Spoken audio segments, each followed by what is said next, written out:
Hi friends, ఈరోజు ఈ వీడియోలో మనం వైల్డ్ లైఫ్ ప్రొటెక్షన్ యాక్ట్ 1972లో సెక్షన్ 24 అక్విజిషన్ ఆఫ్ రైట్స్ అనే టాపిక్ గురించి మాట్లాడుకుంటున్నాం. ఒక ప్రదేశాన్ని శాంక్చురీ ల్యాండ్గా డిక్లేర్ చేయాలని చెప్పేసి గవర్నమెంట్ నోటిఫికేషన్ రిలీజ్ చేసిన తర్వాత అక్కడ ఉండేటటువంటి ప్రజలు తమకున్నటువంటి లీగల్ రైట్స్ని బేస్ చేసుకొని రిటర్న్ స్టేట్మెంట్ ద్వారా కలెక్టర్కి మాకు ఇక్కడ రైట్స్ ఉన్నాయని చెప్పినప్పుడు ఆ కలెక్టర్ ఏం చేస్తారంటే ఆ ప్రదేశాలన్నింటినీ సర్వే చేస్తారు. సర్వే చేసి మ్యాప్స్ క్రియేట్ చేసి దాని తర్వాత ఒక కంక్లూజన్కి వచ్చి కలెక్టర్ ఆ ల్యాండ్స్పై ఒక రకమైనటువంటి డెసిషన్ తీసుకుంటారు.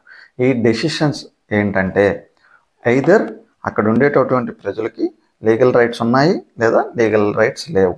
లీగల్ రైట్స్ ఉన్నాయి అంటే వాళ్ళకి దాని మీద పార్షియల్గా ఉన్నాయా, ఫుల్లీ లీగల్ రైట్స్ ఉన్నాయా అనే అంశాలను కూడా చర్చిస్తారు.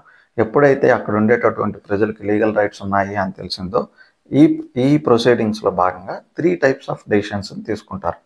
ఒకటి ఏంటంటే పర్సన్స్ యొక్క లీగల్ రైట్స్ ఇంపార్టెంట్ కాబట్టి ఆ ప్రాంతం వరకు శాంక్చురీ ల్యాండ్ డిక్లరేషన్లో కలపకుండా అక్కడ ఉండేటటువంటి ప్రజలను వాడుకోమని చెప్పడం అనేది మొదటిది.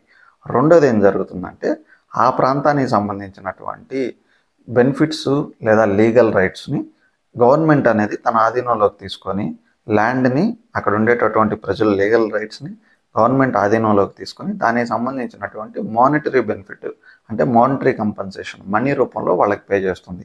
అలాగే అక్కడ ఉండేటటువంటి ప్రజలు అవసరమైతే వాళ్ళకు ఉండేటటువంటి లీగల్ రైట్స్ని వాలంటరీగా గవర్నమెంట్కి కూడా ఇవ్వచ్చు. ఇది second option.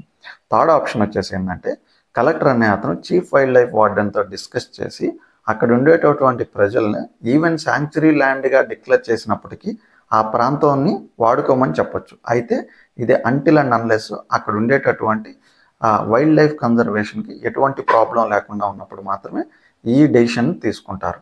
This is all about section 24. Thank you so much for watching.